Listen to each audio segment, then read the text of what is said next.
es una necesidad. O sea, nosotros tenemos que partir que como país tenemos una deuda pendiente con las mujeres. No solo porque son la mitad de la población, es que realmente no se le han dado las condiciones para que puedan tener igualdad de oportunidades y surgir. Y son las que más esfuerzo hacen, son las que... Hay una estadística que a mí me llama la impresión. La mujer que se educa garantiza que sus hijos no vivan en pobreza. Eso te debe decir hacia dónde debe estar enfocado nuestro accionar. Entonces, la mujer hace una diferencia real, no solo en la familia, sino en la sociedad panameña. Y hay que darle la oportunidad, porque tienen la capacidad de sobra. Yo me comprometí, y lo dije esta mañana, que no solo por un tema de género, sino por la capacidad de las mujeres, vamos a tener un gabinete paritario.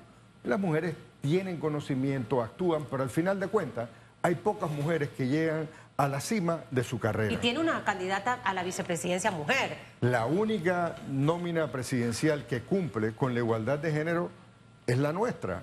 Nosotros, con Rosario, de vicepresidenta, garantizamos no solo un tema de género, una mujer con capacidad, con honestidad, que ha trabajado, que surge de abajo, es un reconocimiento al esfuerzo, es un reconocimiento a la dignidad, es un reconocimiento de que las mujeres pueden, lo hacen bien, pero sobre todo son muy honestas. Y en el caso de Rosario, sí, todos los panameños reconocemos el papel que jugó y no cayó en las provocaciones en la política y mucho menos en la corrupción. Hace un rato Susan hablaba de aprender a decir que no. Esa es una mujer que dijo que no en un momento que, bueno... ¿Y le costó? Le costó por decir que no, ¿no? Bueno, pero en fin, hay un tema que se me quedó del segmento anterior y quiero su punto de vista como hombre, teniendo a dos mujeres en su familia que han sido objeto de ese tipo de ataques. Su hija Daniela, por su apellido, ha sido objeto de ataques. Y Vivian, hombre, por ser su esposa, también ha sido objeto de ataques. Pero me llama la atención, es que el ataque hacia la mujer, y aquí lo decíamos, no tiene que ver ni con su calidad humana, ni con su calidad profesional, no, en absoluto. Tiene que ver con el simple hecho de ser mujer. Y se ataca la parte íntima en muchos casos, en el caso de Vivian, y muchas veces con mentiras. Esas campañas sucias y los ataques a la mujer, ¿qué se puede hacer en un gobierno para que la justicia impere en este tipo de situaciones? Mira, Hugo, hay un tema que muchas veces nos perdemos porque pensamos que el derecho a las mujeres solamente es un problema de las mujeres. Y realmente, si a la otra mitad de la población no nos involucramos en esto, va a seguir pasando lo mismo. O sea, yo aspiro y me he comprometido a ser el mejor aliado de las mujeres, no solo en la lucha por la igualdad, pero también en crearle los espacios de participación y darle las garantías a que se cumplan sus derechos. Escuché a la ministra cuando hablaba del problema de la violencia intrafamiliar. Y el problema es que muchas mujeres no saben cuáles son sus derechos, pero tampoco los hombres. Y nos dejamos, bueno, todo este tema de siempre, de que en la pelea entre hombre y mujer uno no se mete, pero hay que meterse porque están matando a mujeres. Ese maltrato a la mujer, esa agresión contra la mujer, también es una agresión contra sus hijos. Los traumas que viven los niños que nacen en un ambiente de violencia intrafamiliar. Al final hay traumas que no se recuperan y se siguen repitiendo a través del tiempo cuando ves que estos niños que sufrieron y vieron la violencia intrafamiliar, al final de cuentas, también muchas veces terminan siendo niños que abusan, que no respetan, que no protegen. Entonces todos los panameños tenemos que volcarnos a dar el nivel de concienciación que se requiere para garantizar a las mujeres que sí la vamos a atender, pero además cuando se dé un incidente de violencia, que sepan dónde ir. Y que sea rápido. Oiga. Y además cuando lleguen, sepan qué hacer, porque hay muchas instituciones que no tienen coordinación y al final de cuentas vuelve a lo mismo, las mujeres regresan a ese ambiente y no las sacamos, le damos la protección de vida, ni las educamos, ni somos solidarios para que ni pare las acompañamos en ese proceso, porque muchas mujeres, luego de poner la boleta, ahora que usted habla de estos casos, regresa a su casa porque ella no tiene para irse para otra casa, tiene que regresar a la misma casita donde está y ahí regresa el agresor. Entonces, ¿cuál es el acompañamiento que también se tiene? En su administración dotaremos de los recursos al sistema judicial, el trabajo que tienen que hacer los jueces de paz, que muchas veces atienden todos estos temas también. ¿Cómo va a ser ese involucramiento más allá de todo esto? Y lo segundo, que tenemos violencia física, pero también está la verbal, la psicológica, que también golpea no solo a la mujer, sino también a todo el engranaje familiar. Mira, hay que garantizar que las mujeres no tengan que regresar porque no hay un lugar donde se puedan quedar. Tener realmente lugares de atención a la mujer, pero también hay que ser conscientes de que muchas mujeres regresan por un tema económico. No tienen cómo alimentar a sus hijos, se dan este tema, se quedan los hijos allá, tienen miedo de que le estén maltratando a los hijos. Entonces, bueno, tenemos que tener la eficacia, tenemos que tener instituciones que recojan a la mujer, le den el tratamiento psicológico, le enseñen sus derechos, pero al igual que le den una manera de poder sustentarse mientras están superando esta serie de maltratos y falta de reconocimiento a sus derechos. Entonces, la política hacia la mujer tiene que cambiar, sobre todo en el tema de maltratos. Tenemos que tener más policías vinculados, entrenados, para que atiendan los problemas de violencia doméstica y explicarle que esto prácticamente en muchos casos es una epidemia, porque lo vemos por todos lados. La política de Estado respecto a la mujer tiene que cambiar. Y disculpe que vuelva hacia un tema que para mí no es cualquier cosa, no es pequeño. Es el tema de las campañas sucias utilizando a la mujer como escudo. Porque aquí hemos dicho que hay que dotar de mecanismos, instrumentos legales, ley, para que quienes utilizan este tipo de campañas se sepa quiénes son y sean castigados. Porque eso habla del corazón, en este caso de la política, del que pretende ser presidente. No habla mal de aquel a quien está atacando, sino del corazón del que está detrás maquinando estas cosas. Eso, instrumentos legales, ciberdelito, qué hacer en esa materia. Y le pongo una adicional ahí rapidito. La igualdad de salario, igual tarea, igualdad de salario. ¿Usted asumiría algún compromiso en esa materia? Esos dos temitas. Mira, primero, y me hiciste la pregunta, Hugo, de la descalificación de las mujeres en mi familia.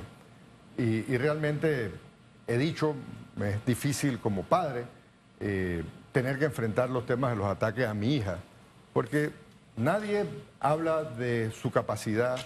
Nadie habla de cómo con un gran esfuerzo, desde el primer día que nació, ha luchado por su igualdad y por su vida. Y terminó graduándose de su escuela universitaria, con lo cual todos estamos sumamente orgullosos de los logros de ella. Y realmente fue un ejemplo cuando tuvimos la oportunidad de llegar al gobierno en 2004-2009, visualizamos a las personas con discapacidad. Y creamos las condiciones institucionales para atender el tema de los derechos con las personas con discapacidad. Eso fue una etapa.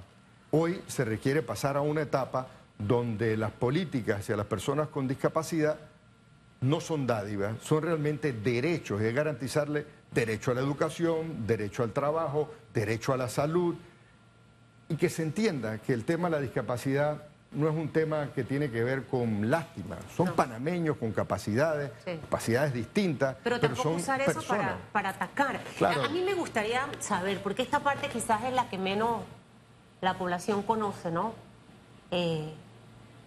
Cuando todos estos temas pasaron, señor Martín Torrijos, es referente al caso de su hija, quizás Vivian ya es una mujer un poco más fuerte, Daniela no tiene esa coraza política.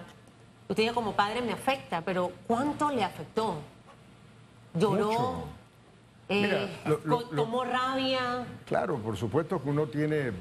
Claro que te da rabia que te metan con tu familia, además de una manera velada. O sea, o sea, si tú me dices que yo tengo a mi hija que cobra pero que no trabaja, o que es una botella, pero no, ella está cumpliendo con su trabajo, y además es estímulo, es ejemplo para muchas personas de superarse. Entonces, claro, que disgusta. Además, en el fondo, uno sabe quién está. No, hay instrumentos, quién está detrás de esta campaña. Hay instrumentos jurídicos para verlo, pero muchas veces el tema de las redes, bueno y malo, el malo es el anonimato. Total. Pero Total. Dice mucho de los que aspiran al poder y que se valen de instrumentos que se alquilan para poder atacar al que sea. Usted no Y tiene hay call gente center que para apoya atacar. que apoya a esos grupos como si fuera la gran cosa. Señor o sea, Martín, usted una no cosa tiene... es la libertad de expresión y otra es cómo utiliza un instrumento digital para denigrar al que les da la gana o al que ellos no quieren, porque a los que quieren nunca los tocan. Bueno, si usted observa, se va a dar cuenta que parejas de candidatos son atacadas, que hijos de candidatos son atacados, y usted ahí va haciendo la cuenta. Mucho se habla de un par de candidatos que tienen call center en Dubái, Sudáfrica, Turquía, por lo barato que son, y que precisamente se activan todos estos bots, que son los robots que contestan, ¿no? Con una línea de comunicación que se les manda. Usted no tiene nada de esto. El aprovechar tiempo en atacar, el aprovechar tiempo en estos pleitos también legales desenfocan en realidad la campaña, que es lo que probablemente están buscando estos adversarios. Mira, uno tiene que pasar por encima de esto porque si no te dedicas solo a eso. Por más que te moleste, más parte de que te molestes que reacciones, que le dedicas tiempo y te distraigas de la oportunidad de hablar a los panameños de sus problemas.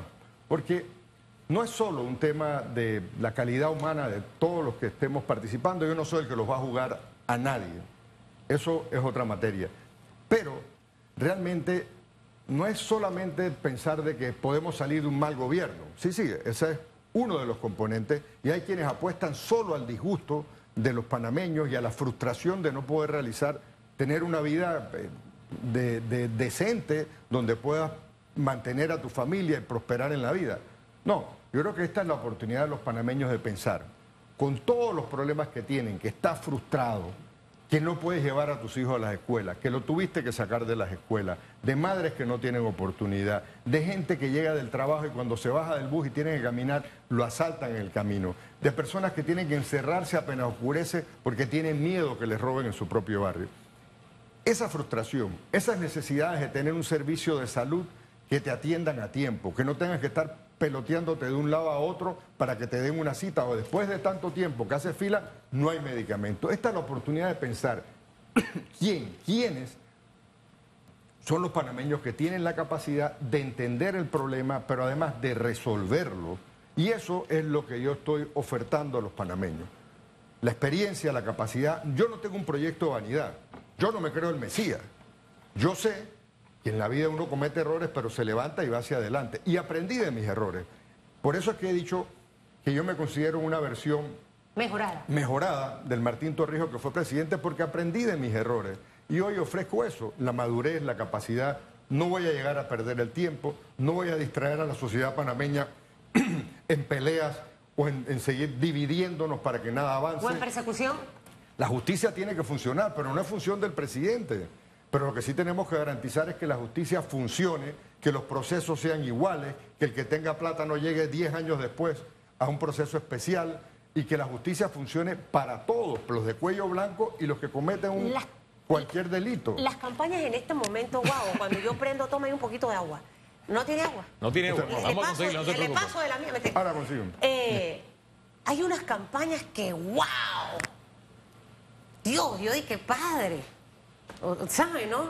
Y me salen acá rato por todos lados, ya hasta que ya no quiero ni verlas. Es más, cuando estoy editando bajo el volumen, porque la voz nada más hasta que me altera. Pero se está prometiendo muchas cosas, o sea, y es lo que hemos visto con el pasar de los años, se promete mucho y cuando se llega no se puede hacer por distintas razones, compromisos con donantes, no la voluntad, sale el auténtico y verdadero yo de ese candidato. Y ahorita muchos se están vistiendo de ángel, pero en realidad son terribles y temibles. Bueno, yo tengo la ventaja que ya a mí me conocen. Hay una parte de la sociedad que no me conoce, son los jóvenes que no vivieron mi periodo, pero realmente el país pudo prosperar.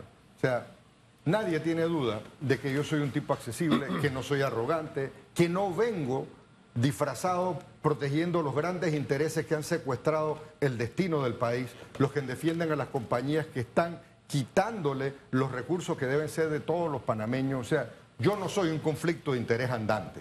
¿Y Nini? Mucho menos, o sea... ¿Usted ha trabajado durante todo este tiempo?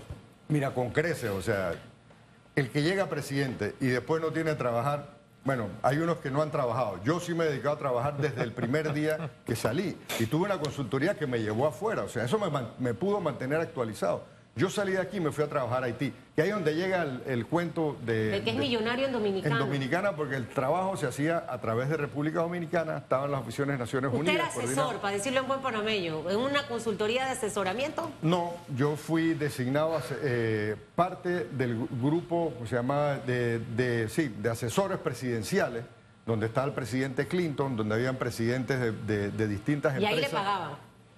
Esa parte la hice gratuita.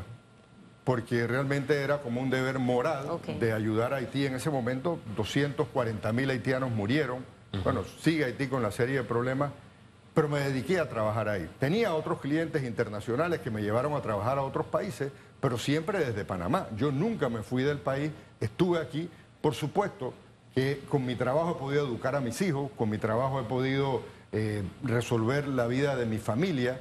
Además, la primera campaña que me criticaban, es que este trabajo en McDonald's. Yo no le tengo miedo al trabajo. Yo no nací en tercera base con un montón de gente. Ni a mí me han mantenido por 5 o 10 años un grupo de donantes. ¿Y usted negó en su momento eso? Porque hay currículums de muchos candidatos que no aparece cosas que le ha tocado hacer. Es más, me siento orgulloso. ¿Dónde trabajó? Que no entendí. Cuando salí de la universidad fui a McDonald's en Chicago. A ver, fui con un panameño. Pero además con un panameño del cual todos teníamos... Claro. Que estaba orgulloso, que era Cirilo Maxwin, un hombre que luchó por el derecho de los afro en los Estados Unidos, una gran persona, pero me dio la oportunidad de trabajar. Tenía 14 McDonald's, era el empresario afro que más rápido creció en los Estados Unidos, tenía los McDonald's que más vendían por semana, por hora, por mes. ¿Y usted qué hacía en McDonald's? De todo. Él me dice, yo empecé aquí, yo soy el dueño, y cuando yo entré, yo tuve que pasar por la universidad de McDonald's. Y yo aprendí a hacer todo. Tú tienes que hacer lo mismo. Y yo, sin problema, vamos. Me tocó desde trapear, desde abrir, freír papas, limpiar, freír, cocinar, cerrar, llevar inventario, todo lo que... Ahora, fue una gran lección. Por lo menos sabe hacer hamburguesa. Hace un rato hablábamos de si cocinaba o no. Claro, pero por ejemplo, aprendí la vida dura que viven los migrantes y los panameños cuando van a los Estados Unidos, porque hay panameños que migran, y allá era un lugar, en esa época, era una época distinta al tema migratorio, donde panameño que llegaba, panameño que trabajaba al día siguiente. Pero es que es casi el trabajo de muchos. Aquí en Panamá, cuando usted conversa con mucha gente, su primer trabajo, digo que el trabajo es algo ha sido algo que no está relacionado a su carrera. Ahora, todo eso, desde mi niñez, yo me crié con mis abuelos, como una gran parte de familias panameñas, hijo único, y pude salir adelante sin ningún trauma, gracias a Dios. O sea, yo no puedo decirte que viene de una infancia de carencia, mentira. Una infancia llena de amor de mis abuelos, de mi mamá, de mis padres, y me permitió ser lo que soy hoy día. Pero además, he trabajado, si no tengo ningún problema. O sea, de verdad, mi herencia fue mi apellido. Y algo para la universidad. Y eso es lo que le quiero dejar a mis hijos. Por eso estoy aquí. Quiero dejarles un mejor país y un apellido del cual se puedan seguir sintiendo orgullosos. El tiempo se nos está acabando y se nos quedó en el tintero igual salario, igual trabajo, igual salario en el caso mujer. ¿Hay algún compromiso que usted adquiera en esa materia? Seguro, pero no solo es un tema de salario, es un tema de igualdad de consideración. Las mujeres no tienen que forzarse el triple para que lo reconozcan a los hombres, lo que hacen con mucha sencillez. Vamos a lograr, no solo en el gobierno, que creo que va a ser un estímulo, y además van a demostrar que en el gobierno las mujeres sí son capaces y logran mucho más que muchos hombres, pero también en las distintas instituciones tenemos que ver por qué las mujeres no surgen. Y eso está pasando aquí. O sea, vemos un montón de compañías donde son solo hombres los que dominan industrias, los que dominan sectores sociales, y eso tiene que cambiar en los próximos años. En el tema económico, después de muchos años, el FMI ha vuelto a aparecer en el horizonte panameño, dictándonos una cartilla de lo que debemos hacer, y no son medidas sencillas, ninguna de ellas, desde el alza del ITBMS hasta el recorte de los gastos del Estado. Primero, la explicación de cómo volvió a aparecer, por qué volvió a aparecer. El presidente dijo ayer, ¿no?, que él no iba a aumentar impuestos. Me parece llamativa su respuesta porque el que viene, parte de la receta es el aumento de impuestos. ¿Qué dice usted? Mira, no hay receta. Nosotros heredamos un país similar a esto. Veníamos de la administración Moscoso con un autoendeudamiento. Toda la plata iba para planilla, no para inversión, y lo bajamos del 76% al 42% de deuda PIB, lo que nos permitió llegar al famoso grado de inversión. Nosotros tenemos los conocimientos. Yo siento que el mercado, el Fondo Monetario, las calificadoras nos van a dar un impas de espera dependiendo de quién gane. Si tiene la capacidad, si tiene el equipo que le dé la credibilidad a un plan país para resolver problemas que no son del Fondo Monetario, es un problema de los panameños. La Caja del Seguro Social significa más de 300.000 panameños que podrían perder su cheque de jubilación. Nosotros nos hemos comprometido que eso no va a pasar y que igual que la vez pasada vamos a resolver el tema de los pensionados. sea, los problemas de la economía nuestra que se reflejan en la vida de los panameños, eso que no les alcanza la plata, son problemas que nosotros tenemos que resolver. Ahora, Fondo Monetario, Banca Internacional, calificadoras, van a estar muy pendientes que lleguemos con un equipo reconocido, que conozca la administración pública y que presente un plan creíble de cómo en un espacio de tiempo vamos a lograr enderezar el desastre de finanzas públicas que nos dejó no solo este gobierno, que viene de la época donde solo se gastaba. O sea, aquí se puede invertir. ¿La época donde solo se gastaba la época de Varela? No, Martinelli. No, de Varela pasó agachado en esta elección. Se salvó que llegó este gobierno y todo el mundo se olvidó. Bueno, pero está el partido panameñista en alianza con CD, o sea, un gobierno... ellos tienen desde toda esa dirigencia, desde la parte vieja de la señora Moscoso hasta Varela, están con su candidato Rómulo Rux. O sea, ellos tienen temas que los unen. Ahora, pregunta más directa sobre el tema económico. Receta FMI, aumentar impuestos. ¿Aumentará impuestos usted? Mira, no hay receta. Lo que tenemos que sentarnos a ver, por ejemplo, en el tema de la dirección de ingresos, si estamos cobrando bien todos los impuestos que tenemos o si seguimos dejando gente que no paga impuestos. O sea, hay que revisar las finanzas públicas. La cosa es cobrar a los que no pagan. Hay que cobrar por y ahí cobrar bien. Puede ser esa es la primera instancia. Y luego arreglar los gastos del Estado. No podemos tener la Asamblea con más planilla que la autoridad del Canal de Panamá. ¿Y con el presupuesto que tiene de 200 y tantos millones? Recortar el presupuesto, dedicarnos a...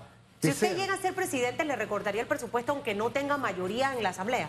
Claro. A ver, hay gente que se la ha pasado gritando, vociferando, ¿cómo van a cambiar? No.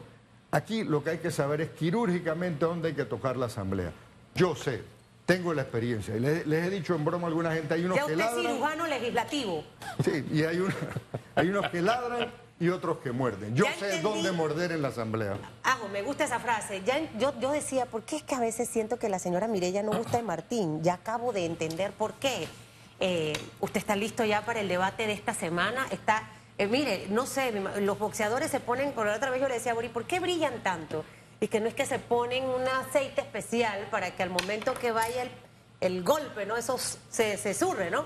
Entonces, no sé si está preparado porque en este primer debate al muñeco le dieron bastante. Usted se supo, pero yo decía, oye, pero están como que todos contra Martín. Bueno, pero al final de cuentas por algo estaban todos contra Martín, porque nadie le va a pegar al que está detrás.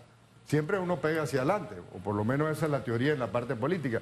Pero claro que estoy listo. Yo tengo propuestas concretas, tengo el compromiso, tengo la voluntad y le voy a hablar a los panameños de cómo vamos a resolver su problema.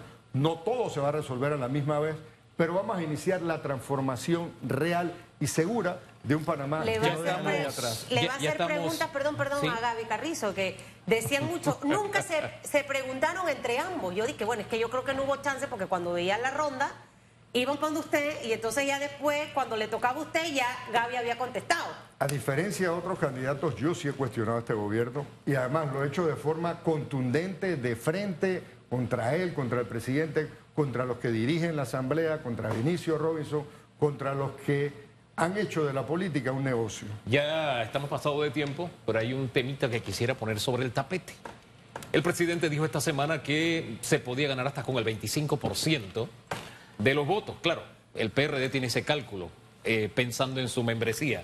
Nosotros hemos dicho aquí que incluso con el 20% podría alguien ganar. Dos cositas. ¿Cuál es su cálculo político sabiendo que su partido es pequeño? Es más, le llamaban el picanto. Y digo le llamaban porque usted le cambió el nombre. Pero en fin. Y también de esa masa PRD, ¿cuánto cree usted que llevará a su tierra verde? Y adicional, con un tan poco porcentaje, la capacidad de concertación y de entendimiento que debe tener el próximo gobierno. Esas tres cositas, por favor. Comienzo por el final. El país está listo para unificarse en torno de un proyecto común, no en torno a partidos políticos, porque esas alianzas políticas de 2, 3 partidos políticos, al final de cuentas, es una repartición de puestos y de cargos. Y yo tengo la capacidad de unificar al pueblo panameño en proyectos comunes. Lo hicimos en el proyecto de ampliación del canal. Por otro lado, hay una gran diferencia entre la membresía de los partidos y del PRD y la dirigencia. Yo sé de muchos funcionarios públicos que los tienen totalmente amenazados. Yo sé de una cantidad de miembros del PRD que saben la diferencia entre los oportunistas y la base idearia que nos dejó Omar Torrijos Herrera. Yo represento el torrijismo. Estoy orgulloso de ser hijo de Torrijos y seré torrijista hasta el último día de mi vida. Por eso es que estos señores se la pasan en la descalificación permanente y apostando a algo que no se va a dar. Esta elección no es de partidos, sino de personalidades, y quien tenga la fórmula, la voluntad y la capacidad para resolver los problemas que hasta hoy se siguen acumulando para las familias panameñas. Así es que, preparado para el debate, dispuesto a compartir experiencia, lo que decía nuestra amiga aquí, no me importan los ataques. Me decía Daniela, ataque no, propuestas. O sea que por ahí voy con las propuestas y voy realmente... ¿Sabe que el panameño está cansado mucho de esa peleadera, no? Ya, o sea, yo creo que a veces los estrategas están equivocados pensando que eso es lo que le gusta a la gente por el rating. Llega un momento que es como la mujer que pelea y pelea y pelea, o el hombre que pelea y pelea, y eso agota, cansa, ¿no? Así que hay que darle un giro y ojalá que el debate de esta semana que viene sea de muchas propuestas. Mire, no le voy a poner aceite que brille, pero con mi varita mágica para que no lo ataquen tanto. Chiqui, chiqui, chiqui, chiqui, ching.